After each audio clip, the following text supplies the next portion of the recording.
आज इस जसवंत नगर विधानसभा के विभिन्न ब्लॉकों के विकास कार्यों के लोकार्पण के कार्यक्रम में मंच पर उपस्थित हम सभी के नेता पूर्व मंत्री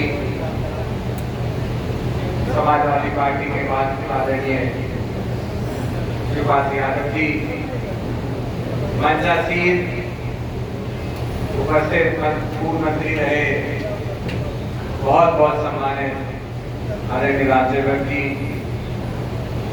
उपस्थित केरल से आए डॉक्टर रामकुमार जी और हमारे बाका ब्लॉक और जसवंत नगर के ब्लॉक प्रमुख और युवा साथी भाई अनुज यादव मोंटी और ध्रुव यादव जी और तमाम हमारे विधानसभा जसवंत नगर के विभिन्न ब्लॉकों के गांव से आए हुए समाजवादी पार्टी के पदाधिकारी, कार्यकर्तागण, सम्मानित बुजुर्ग, मेरे नौजवान साथी, सबसे पहले आज जब ये लोकार्पण का कार्यक्रम हुआ है और निरंतर हम लोग देखते रहते हैं चिट्ठी के माध्यम से या जब कोई कार्यक्रम आदरणीय मंत्री जी का लगता है क्षेत्र में तो कई सारे गांव के लोग आते हैं तो अपनी समस्या होती है उनको चिट्ठी के रूप में देने का काम मंत्री जी को करते हैं, जो कि मैंने अंदरूनी तौर पे किस तरीके से काम होता है वो भी देखा है। तो यकीनन हम ये कह सकते हैं कि कोई एक कार्यकर्ता भी आदरणीय मंत्री जी को जब चिट्ठी देता है तो उतनी गंभीरता से उस चिट्ठी को पढ़ के उसको रखते हैं ताकि जितनी जल्दी हो सके उसको वो सड़क या पुल या जो भी और इसी का परिणाम ये बात भी सच है जो अभी बाबू जी ने कहा कि इतना काम विकास का हुआ है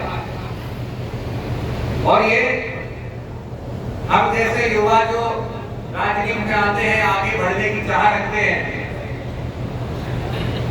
उनके लिए जहां आदरणीय शिवपाल सिंह यादव जी एक गुरु की तरह होते हैं तो वही जसवंत नगर क्षेत्र एक ऐसा क्षेत्र होता है जहां से हम लोग सीख कर जब अपने क्षेत्र में जाएं तो यहाँ जो कार्य होते हैं उनको हम लोग अपने क्षेत्र में लागू कर सके, ऐसा क्षेत्र ये जसवंत नगर क्षेत्र है।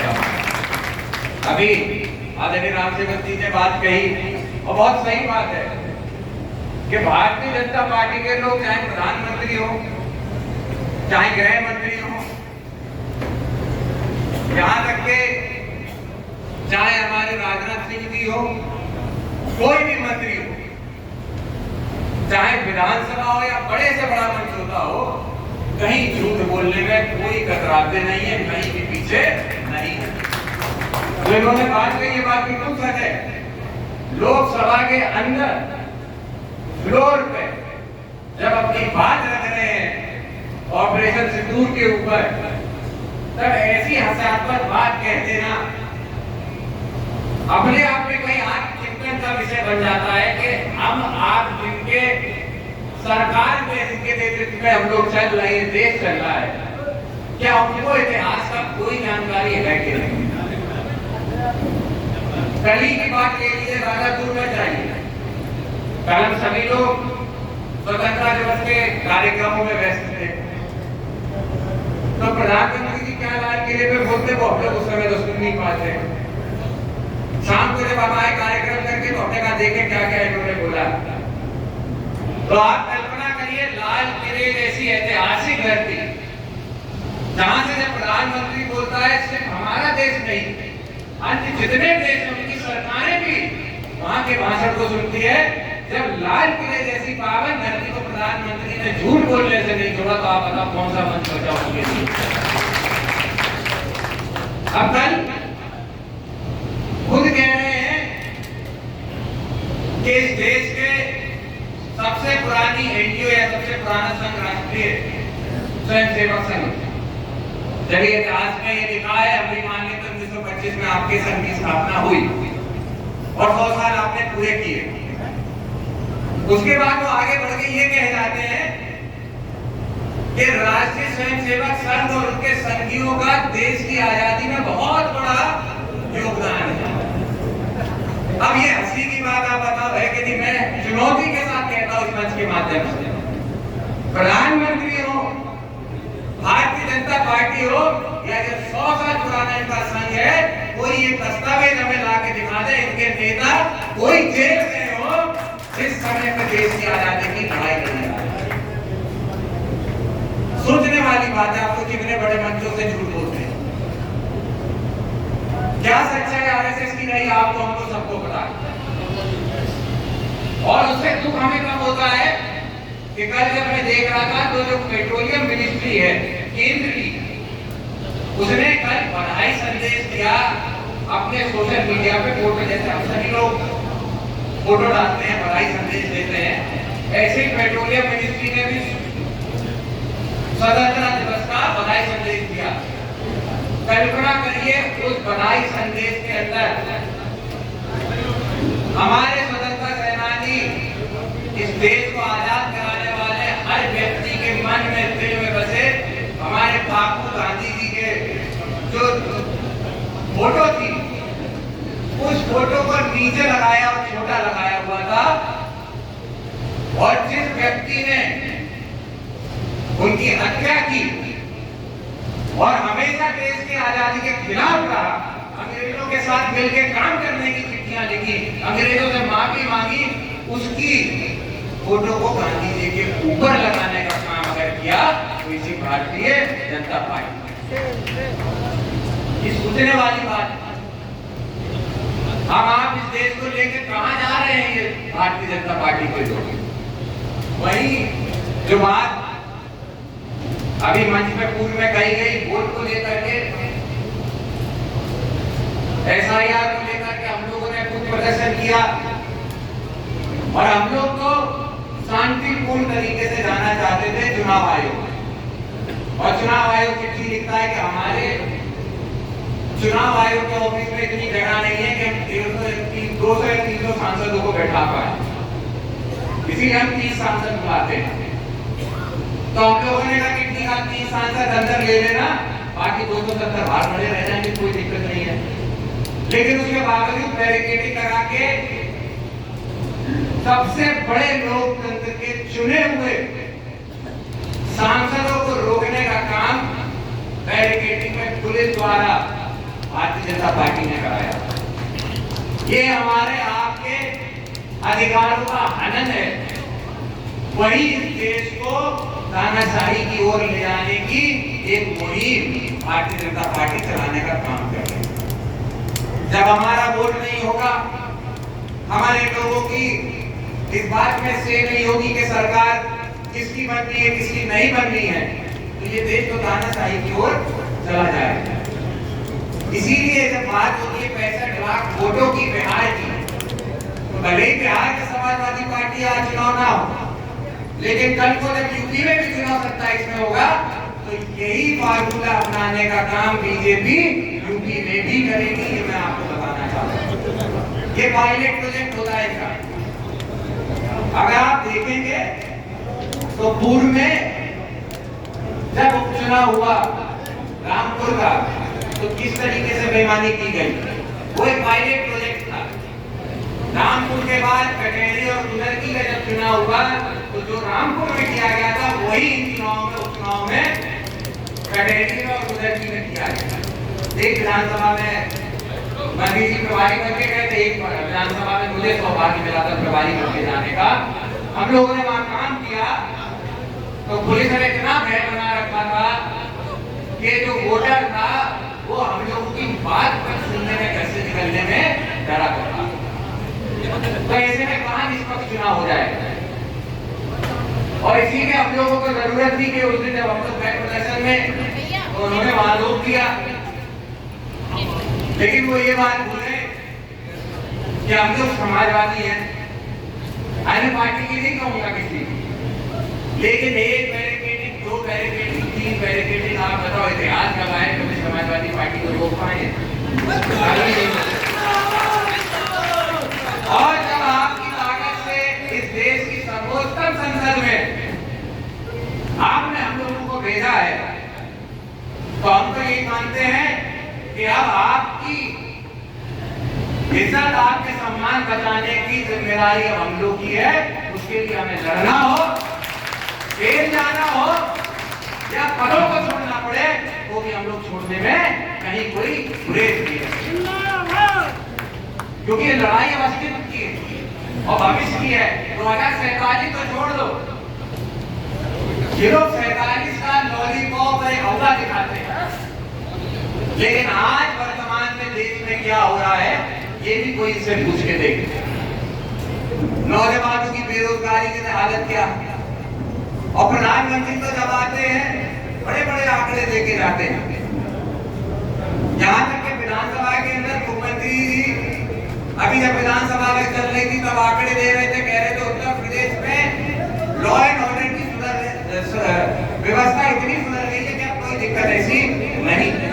अरे मुख्यमंत्री जी से कोई पूछो, उन्हीं की सरकार एनसीआरबी का डाटा देती है, सरकार देती है कि उत्तर प्रदेश टॉप 3 में आता है जहां कानून व्यवस्था सबसे खराब चरमराई हो, उसमें उत्तर प्रदेश तीसरे नंबर पे खुद आता है। सरकार कह रही है और वो विधानसभा में कह रहे हैं कि अच्छा काम कर रहे हैं।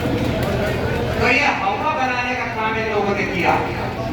वही मैं आप सब लोगों से कहना चाहूंगा कि जहां शिक्षा की बात होगी, शिक्षा हमारे संविधान में लिखा है हर व्यक्ति को अधिकार है शिक्षा का। ऐसे में जहां स्कूलों को बढ़ाना चाहिए, जो रिक्त पद है शिक्षा मित्रों के उसको बढ़ाना चाहिए। भारतीय जनता पार्टी ने उत्तर प्रदेश के अंदर उन विद्यालयों को खत्म करने का प्रयास कर लिया जहां पीडीए के लोग थे। आप लिस्ट उठा के देख लेना, हमने तो बनाई उसकी लिस्ट भी मंगवाई थी। डीएम से बात करके हमने कहा जितने स्कूलों का मर्जर हो रहा है मुझे उनके नाम नहीं और संख्या नहीं है। मेरा लिस्ट लेने का उद्देश्य इतना था कि हम देखें कहां के स्कूल बंद हो रहे, और आप यकीन मानिएगा लगभग 140 स्कूल थे जिनका मर्जर बदायूं में हो रहा था। जब मैंने लिस्ट देखी, पूरी लिस्ट मैं नहीं देख पाया, समय नहीं था इतना, लेकिन 30 से 40 स्कूलों के नाम, विद्यालयों के नाम मैंने देखे। 30-40 में 35 ऐसे स्कूल थे जहां सीधे तौर पे पीडीए के लोग या फिर समाजवादी पार्टी के लोग थे। इसीलिए उनको अंकित करके उस स्कूलों को बंद किया जा रहा है ताकि हमें आपको और पीडीए को जो शिक्षा मिल रही है वो शिक्षा किसी तरह खत्म हो जाए। तो इस बात को भी ध्यान रखें हम। और ये तो अच्छा ही है कि जैसे विधानसभा लोकसभा शुरू हुई, पहले दिन जब मौका मिला समाजवादी पार्टी के, मैं आपको बताना चाहूंगा 5 हम ऐसे सांसद थे जिन्होंने लोकसभा के अंदर स्कूल मर्जर का मुद्दा उठाया। उसी के अगले दिन उत्तर प्रदेश सरकार ने स्कूल मर्जरों को रोकने का आदेश दिया। तो ये सफलताएं तो हम लोगों को मिलती, मेहनत करेंगे तो सफलता मिलेगी, लेकिन मेहनत करनी जरूरी है। आज आप सब यहाँ बैठे हैं, एक बहुत अच्छा मौका है मेरे लिए भी। मैं आप सबसे अनुरोध यही करना चाहता हूँ कि जहाँ 27 का चुनाव आएगा, इस समय जो प्रदेश में माहौल है वो निश्चित तौर पे पीडीए के पक्ष का माहौल है। अगर आज चुनाव हो जाए तो निश्चित तौर पे पीडीए ही जीतेगा, ये मैं गारंटी से आपको कह सकता हूँ। लेकिन ये लोग भी बहुत बेईमान है। 27 में अभी समय है, पता नहीं कब क्या से क्या बेईमानी करने लगे। तो इसीलिए आप सब वो लोग हो जो अभी से नहीं गांव को एक छोर से लेकर दूसरे छोर तक जानते हो।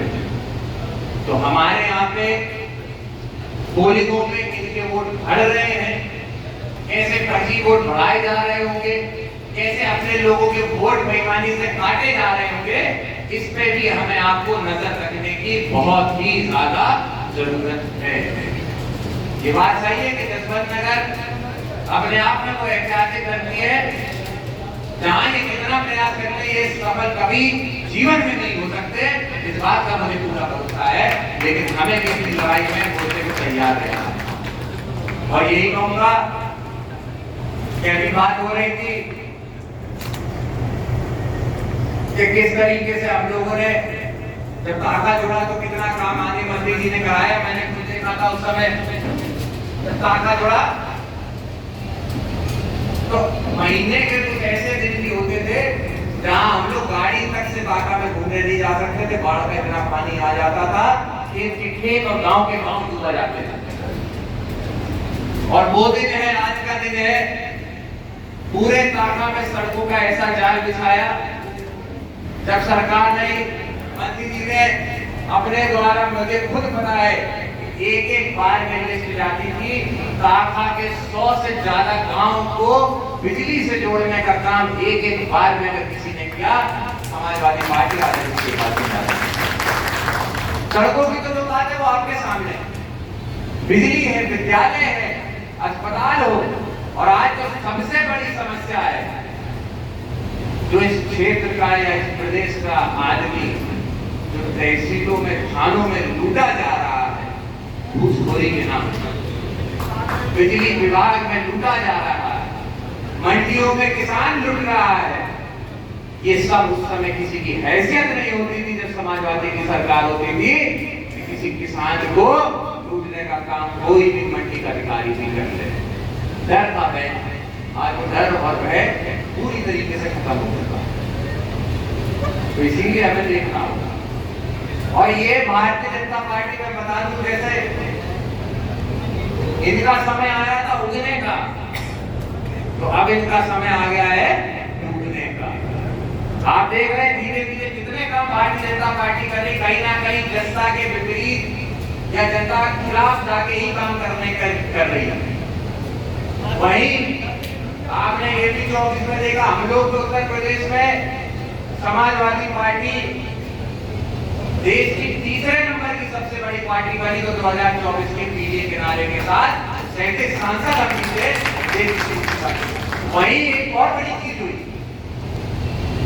इस देश के 56 इंच वाले जो प्रधानमंत्री थे, जो बनारस से पिछली बार लड़े थे तो 4.5 लाख 5 लाख वोटों से जीते थे। इस बार जब चुनाव लड़े तो पहले तो जितने निर्दलीय प्रत्याशी थे 33 प्रत्याशियों के पर्चे उन्होंने खारिज करवाए चुनाव आयोग। उसके बाद जो मुख्य पार्टी थी वो इनके सामने लड़ी और स्थिति ये आई कि प्रधानमंत्री मोदी, नरेंद्र मोदी अकेले देश के इतिहास के ऐसे प्रधानमंत्री हैं जो मात्र 13 लाख वोटों से जीते। आज तक कोई इस देश का प्रधानमंत्री इतने कम वोटों से नहीं जीता है जितने कम से मोदी जीते। तो इनकी लोकप्रियता भी खत्म हो चुकी है। अब वो एक समीक्षा या गुब्बारा कह लीजिए, वो बना के ये लोग घूम रहे हैं, लेकिन उसकी भी हवा धीरे धीरे अब निकल रही है। तो हम लोगों को बस ये कोशिश करनी है कि अपनी एकता को इसी तरह हम बनाए रखें, जहां वोटों की धांधलेबाजी करके प्रयास किया जाए वोटों को खत्म करने का, वोटों को डिलीट करने का, तो वही हम लोग को जागरूक रहकर रखते। हक के लिए लड़ाई लड़नी, सुप्रीम कोर्ट ने भी परसों ऐतिहासिक फैसला दिया, निर्णय लिया है, अभी SIR पे आगे और चर्चा होगी। लेकिन जैसे आधार को चुनाव आयोग मान ही नहीं रहा तो आधार को भी मानेगा। 65.5 लाख लोगों की लिस्ट चुनाव आयोग तहसीलों तक भेजने का, ब्लॉकों तक भेजने का काम करेगा। तो आज भी चुनाव आयोग भले ही पूरी तरीके से भारतीय जनता पार्टी के पक्ष में बैठ गया, लेकिन हमारे कोर्ट, हमारी कचहरियां अभी भी निष्पक्ष पूरी बाकी है कि आज लोगों को अभी भी अधिकार मिल सकता है, उनसे उम्मीद। तो इसीलिए इस उम्मीद को हमें बनाए रखना है। और जहां तक आज के कार्यक्रम की बात है, जसवंत नगर की बात है, तो मैं इतना कह सकता हूँ कि जैसा मैंने शुरुआत में कहा कि हमारे नेता मंत्री जी ऐसे नेता हैं कि हम जैसे नौजवान जो राजनीति में आगे बढ़ना चाहते हैं इससे बहुत कुछ सीख सकते हैं। तो वहीं ये जसवंत नगर की ऐसी विधानसभा है कि इस विधानसभा और इसके लोग ऐसे लोग हैं कि आप लोगों ने जितना हम लोगों का सम्मान और जितनी ताकत आपने बढ़ाई उतनी शायद किसी ने। और एक नेता को भी पहचानना होगा। खुद कहते हैं, अगर एक नेता की छवि जाननी हो तो सिर्फ उसको मत देखो, एक नेता की छवि जाननी हो तो उसके क्षेत्र को देखो और उसके क्षेत्र वासियों को देखो, तब उस नेता की छवि पता लगती है। और इस जसवंत नगर के आप वो धाकड़ लोग हो जिसके अंदर निश्चित तौर पे आदरणीय शिवपाल जी की छवि कोई धाकड़ वाली दिखाई देती है। और इसी छवि को हमें बनाए रखना है, क्योंकि ये भी तय है कि जब भी सरकार किसी की हो, चुनाव अधिकारी महकमे के इधर उधर ट्रांसफर पोस्टिंग होते रहते हैं, लेकिन जब भी वो जसवंत नगर आते हैं तो उन्हें पता रहता है कि हमें निष्पक्ष कार्रवाई करनी है और किसी भी व्यक्ति पे अनावश्यक अगर हमने हाथ डाला तो हम पे भी कार्रवाई होगी। ऐसे नेता आपके आदरणीय शिवपाल सिंह यादव है कि आपके लिए खुशखबरी की बात है। देखिए आप लोगों के लिए हम तो कहते हैं खुद भी पूरे देश में प्रदेश में चले जाओ, इतनी सड़कें इतना काम बताओ कहाँ हुआ हो। हम तो जब चुनाव में घूमते थे, बताइए वोट जो बताते थे कहाँ विधानसभा हम लोग की आगरा में और पक्की बेटी बढ़ैया एकदम आखिरी, वहां के लिए एक गांव और ज्यादा से ज्यादा 400 या 500 वोट होंगे, उस गांव के लिए भी कई करोड़ का पुल बनाने का काम आदरणीय शिवपाल सिंह जी ने किया। सिर्फ एक गांव के लिए घूम के 25-30 किलोमीटर आना पड़ता था, उसको जोड़ने का काम किया। तो जसवंत नगर में विकास के लिए तो कुछ कहना ही नहीं। हाँ, हम ये जरूर कह सकते हैं कि हमारे नेता इतने प्रभावशाली हैं कि आप जसवंत नगर में घूम के देख लो, यहाँ की जनता से बात करके देख लो, अपने आप आपको एहसास हो जाएगा कि यहाँ पे इस धरती पे, इस जसवंत नगर की धरती पे अगर कोई भी नाम बच्चे की जबान पे है तो हमारे नेता आदरणीय शिवपाल सिंह यादव जी का नाम है। और ऐसा ही बना रहे, यही मेरी कामना आप लोगों के साथ है। और भरोसा आपको आज इस अंत में यही दिलाते हैं कि SIR की जो लड़ाई है, वोट की लड़ाई है, ये भले ही आपको लग रहा हो कि हम लोगों ने अभी प्रदर्शन किया तो खत्म हो गई है, इस लड़ाई को जब तक हम लोग मकाम तक नहीं पहुंच जाएंगे, इसको इसी तरीके से हम आदरणीय अखिलेश यादव जी के नेतृत्व में हम सभी समाजवादी पार्टी के लोग लड़ने का काम करेंगे। आप सभी लोग यहाँ उपस्थित रहे, मुझे अपनी बात रखने का मौका दिया, इतना सम्मान दिया, आप सभी का बहुत बहुत धन्यवाद।